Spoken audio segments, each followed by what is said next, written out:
Welcome to Alternative Minds. We like to think we live in a democracy. We vote, we have free speech, kind of. We believe our governments represent us. But what if I told you that's only half the story? What if behind the curtain of democracy, there's another show going on, one where the real power players aren't elected officials, but corporations with more money than God and more lobbyists than a beehive has bees? Yeah, it's not exactly a comforting thought, is it? It's like finding out your favorite band only plays lip sync in concert. The performance might be convincing, but the real control lies elsewhere, and in this case it lies with corporations who've become masters at shaping the world to fit their bottom line. Often at the expense of, well, everyone else. Buckle up, folks, because tonight we're going deep into the belly of the beast and asking the question, who really runs the show? Let's be clear, corporations are not inherently evil. They create jobs, innovate, and bring us things like, I don't know, smartphones that spy on us while we sleep. But somewhere along the line, the pursuit of profit started looking less like healthy competition and more like a hostile takeover of, well, everything. We're talking about companies so big, so powerful, they make Godzilla look like a gecko. They've got their fingers in every pie, from the food we eat to the news we consume to the very air we breathe and pollute. And they're not afraid to use that power to get their way. How do they do it? Well, for starters, they've got more money than Scrooge McDuck swimming in his money bin, and they're not afraid to splash that cash around to influence politicians and policies. Think of it like this. If governments are the referees in the game of life, corporations are the ones slipping them extra cash in those little whistle pouches. And we all know how that usually ends. Now let's talk about lobbying. It sounds boring, like something your grandpa complains about while falling asleep in his armchair. But trust me, it's how corporations get away with murder, metaphorically speaking, usually. Imagine a room full of well-dressed people whispering sweet nothings and campaign contributions into the ears of politicians. That's lobbying in a nutshell. These lobbyists, paid handsomely by their corporate overlords, are masters at twisting arms and bending rules to benefit their clients. They write legislation, they kill legislation, they basically treat the halls of government like their own personal playground. And the best part, it's all perfectly legal. Because nothing says democracy like allowing corporations to buy undue influence over the very people who are supposed to regulate them. It's like letting foxes design the henhouse security system. What could possibly go wrong?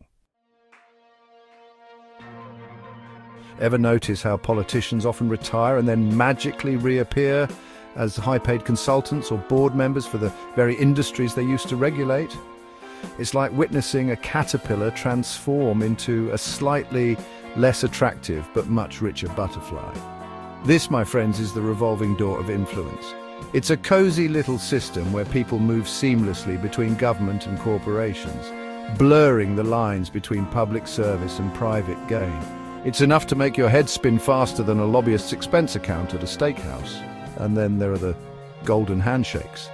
Those generous severance packages that ensure outgoing officials land softly on a pile of corporate cash. It's not exactly bribery, but it's about as subtle as a brick to the face. And it creates a clear conflict of interest where those in power are more likely to favor corporations, knowing a lucrative job might be waiting for them down the line. It's like playing a game where the loser gets $1 million and a corner office. Who wouldn't want to lose? Section 5 case study, Elon Musk, Technoking, Twitter Tyrant, and Government Insider. Now let's talk about everyone's favorite Twitter troll turned real-life Tony Stark, Elon Musk. He's the poster child for the blurring of lines between corporate power and government influence. Musk's companies, Tesla and SpaceX, have received billions in government subsidies and contracts. And Musk himself has access to top officials shaping policies that benefit his businesses. He's like that friend who always borrows money and then brags about how much they make, all while crashing on your couch. Now, some might argue that Musk is a visionary pushing the boundaries of technology, and that's true. But it's also true that he's playing the system like a fiddle, using his wealth and influence to shape the world in his image. And that should give us all pause, because when one person, no matter how brilliant or mean-worthy, holds that much power, it's not just undemocratic, it's downright dangerous. Section 6. The people versus the powerful growing distrust and calls for change. Here's a fun fact.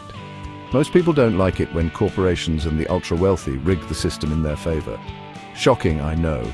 Polls consistently show that the public is increasingly concerned about the influence of corporations and the growing gap between the rich and everyone else. It's like we're all stuck in a game of Monopoly where one player started with all the properties and the rest of us are just trying not to go bankrupt. And here's the kicker, this isn't just about economics, it's about fairness, about who gets a say in how our world is run. When corporations have more power than people, democracy starts to look less like a system of representation and more like a bad joke. And nobody likes a bad joke, except maybe dads and that one uncle who always tells the same pun at every family gathering. You know the one. Section 7. Can governments rein in the corporate titans? The promise and pitfalls of regulation. So what's the solution? Well, some argue that governments need to step up and regulate corporations more aggressively. Think of it like putting a muzzle on that metaphorical fox we talked about earlier. This means things like stronger antitrust laws to prevent monopolies, closing loopholes that allow corporations to dodge taxes, and campaign finance reform to reduce the influence of money in politics. Basically, it's about leveling the playing field, so it's not just a billionaire's playground. But here's the rub: enacting and enforcing these regulations is like trying to wrangle a greased octopus.